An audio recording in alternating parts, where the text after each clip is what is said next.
We're back. This is Renovate and Build with Jim and Sandra, powered by Fair Trade Works.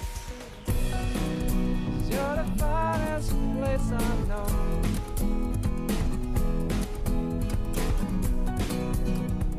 Feels so good to call you home.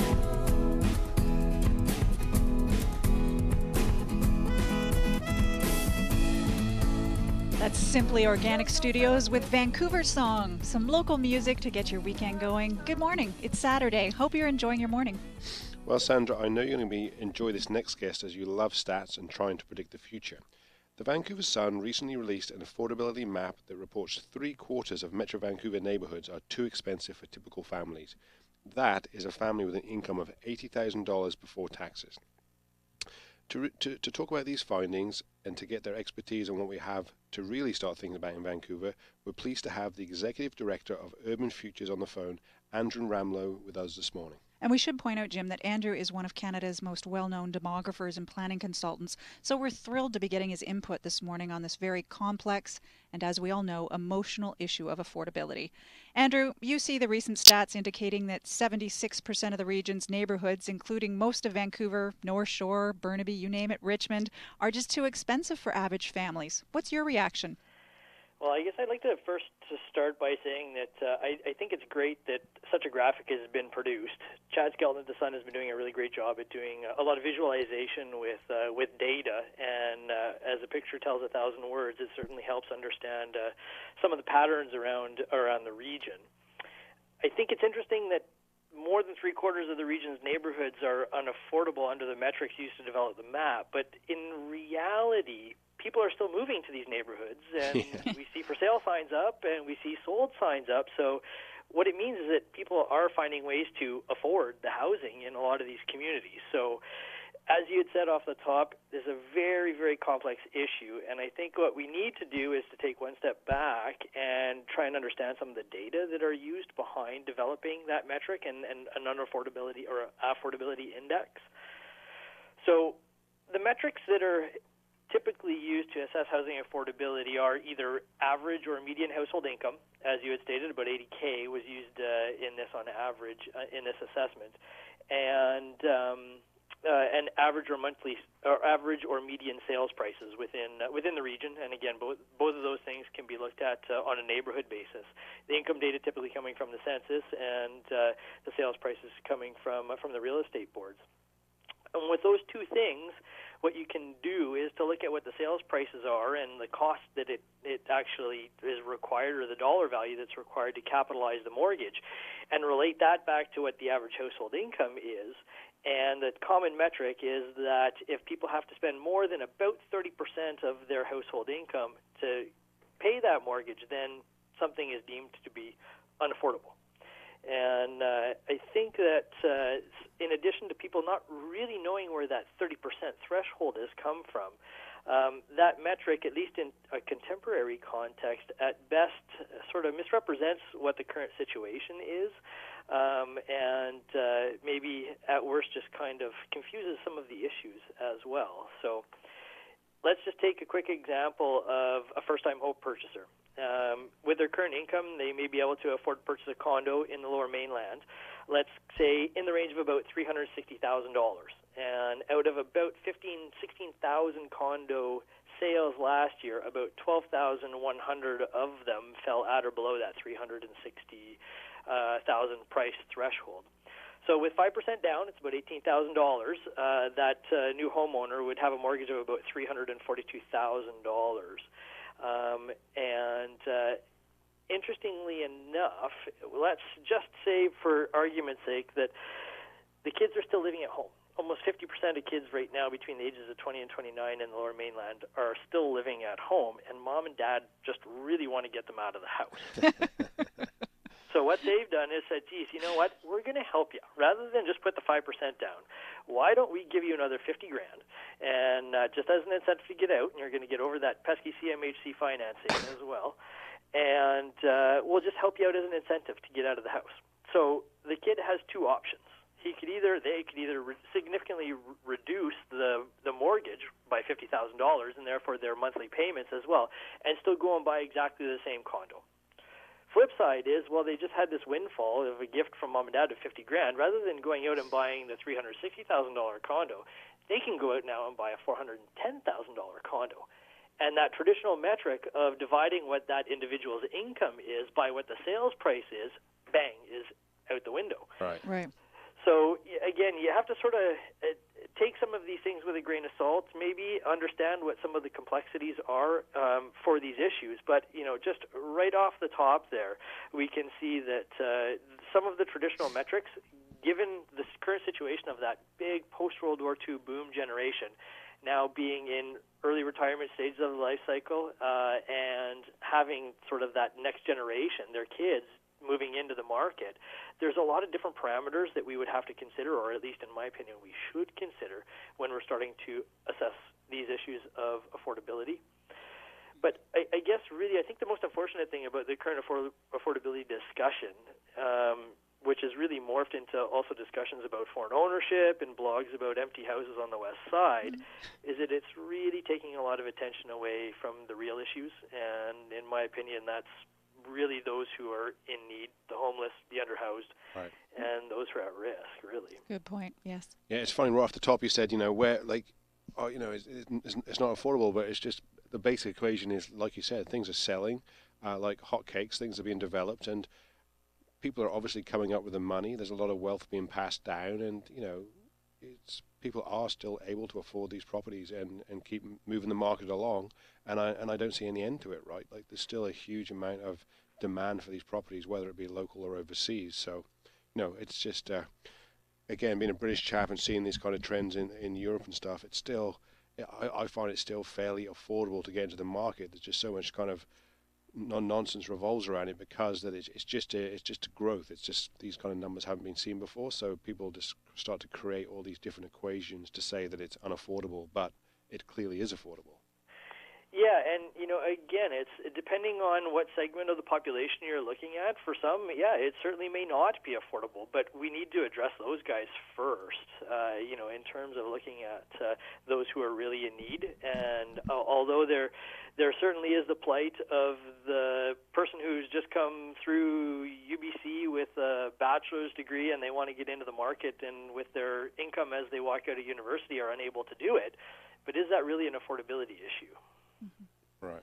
That's a good point. So what do you think can be done to kind of change the planning in our thought process? Well, if you listen to the economists mantra is supply, supply, supply. And I certainly would say that that's one sort of a topside answer in terms of trying to address the issue. But again, we have to recognize that we live in a super, super desirable region. Point number one. Point number two is that we're pretty significantly geographically constrained as well, with the mountains, the water, and the border. And we should, because of these two things, we should expect prices to be a little bit higher than in other places like, well, let's say Sudbury, right? Well, welcome to New York, right? Yeah, exactly. It's funny that you mentioned that. I just spent some time in New York. I just got back from spending time in New York, and again, it's you look at the density there, but also the different forms of ownership. A lot more rental in New York, much more like Montreal is much more like New York in a Canadian context, a lot larger rental supply. But if we go back to this issue of trying to increase supply, this new discussion about adding a lot of density along all of the arterials, and we don't need to do it in high rises, but you can achieve a relatively significant density in something like 4-story walk-ups that are all accessible along transit corridors and stuff like that. The reality is that not everybody wants to live along Kingsway and be able to tell that the number 19 bus runs every 10 minutes because they hear the trolley trundle by their front window every 10 minutes. What we really need to start to do as well is to address these issues of densification in a lot of our existing single detached neighborhoods, so the Dunbars, the West Sides. But in going into those communities, there's a lot of established homes in there, a lot of established residents in there, and change for a lot of those communities is a very, very difficult thing. Yeah, it's going to be tough, like coming into this marketplace, and I completely agree with that, like that whole big lots and, stakes of land and these gardens that need to be upkept. It's time for some change, but trying to unlock that mentality and that kind of, deeply heritage kind of rich, or that I'm moving up towards that's desirable to have that. It's just, and these homes that are very large and just most of them are just complete waste of space, and a lot of the space isn't even used right. There definitely needs to be a shift in mentality there. Totally agreed. And we've said this for years, that sort of the traditional RS1 or RS2 type of zoning should be more or less blown away and let people decide if they want to go over to multifamily, duplex or triplex, even within the same structures of those heritage housing. So you maintain the character of those homes. Absolutely. Let folks do it. And with an aging population, it's certainly the direction that I think things will move to in the longer term, as you get some residents who may not want to move out of those communities. I know my folks, when they were in their big single detached house, it was mostly empty, but they didn't have an attachment to the bricks and mortar. They had an attachment to the community.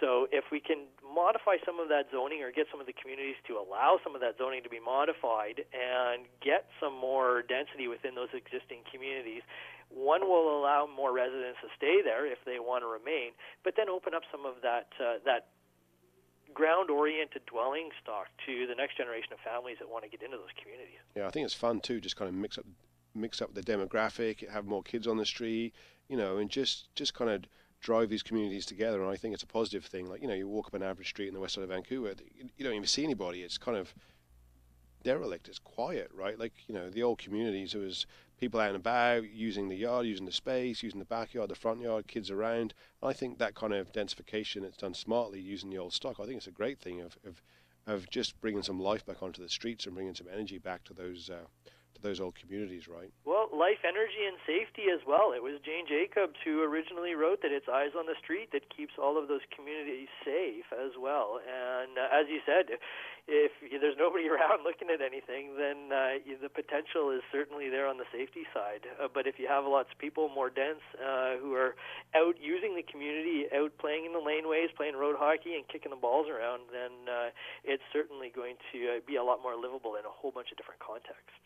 For our listeners just joining us right now, you're listening to Renovate and Build on CIL 650 with Jim and Sandra, and we're speaking with Andrew Ramlow, the Executive Director of Urban Futures, about proper planning in the city and what we can look forward to in the future if we just think differently.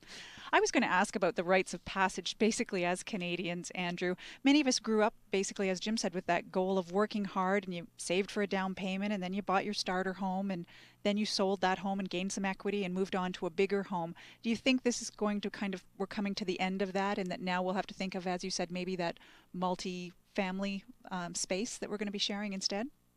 Yeah, I think the mindset has already changed, and I think that Vancouver, in part because of our constrained geography, sort of leads the pack in Canada on this, both with respect to density and alternate forms as well. You look at the West End, you look at Cole Harbour, and even Kitsilano. You look at the density, and our notion. I think that traditional notion, certainly of a picket fence, is much different in the Lower Mainland than what it is in a lot of other metropolitan regions. And all you need to evidence there is to head down to some of the parks downtown on the weekends and see the number of kids that are out kicking balls around the park as well. So I think it has changed, but I think it will certainly need to change more. The easy stuff, I think, has probably been done in the context of, we look at the building around Falls Creek. It was done on brownfield sites that were relatively ugly and derelict. And a lot of those big developable sites, whether they be brownfield or greenfield within the region, have been done and taken up. And the next frontier, I guess, is what we were talking about before, to see some of those changes come to the existing communities and the existing single detached neighborhoods, which is going to be a much tougher ordeal, or a much tougher process than developing something like the old expo lands around Falls Creek. Yeah, it's funny, Andrew. Sandra's mentioned this before on the show about that old traditional way of like buying a house, building wealth and equity, moving up the ladder. But I find it almost impossible to do that in the city right now. From actually moving housing stock from a condo maybe to a townhouse, because the market's just so hot. And even if you find a house that you like, there's 10 other offers on it. There's just such a frenzy for the real estate that it's just exhausting trying to navigate that environment, trying to kind of work your way through the housing market, because the market is hot and there's such hot competition. And I think people are starting to think more about finding a solution that works for them a bit longer term, stay rooted, let the equity build up. They're living in a great neighborhood, they're living in Vancouver, and change and use that equity to create a lifestyle and go and enjoy themselves rather than try and battle up through the market and just let their market as a whole drive prices up, and that kind of helped them financially, right? So I totally agree, and I remember years ago trying to get into the market and going in through that situation of multiple offers, missing out on this, and it is completely exhausting. But that said, we persisted and we managed to get into the market.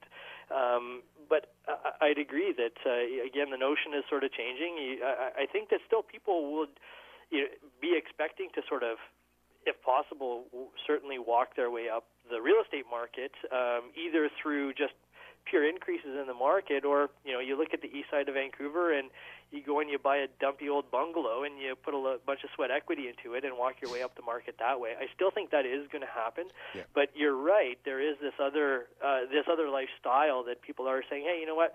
I'm going to not worry as much about it. Whether that's purchasing, getting into the market, something small, something cheaper, and not necessarily looking towards the equity gain, or even just staying in the rental side of the market and taking the cash and using it for other things on the lifestyle side. That's something that is certainly changing and increasingly characterizing the market as well.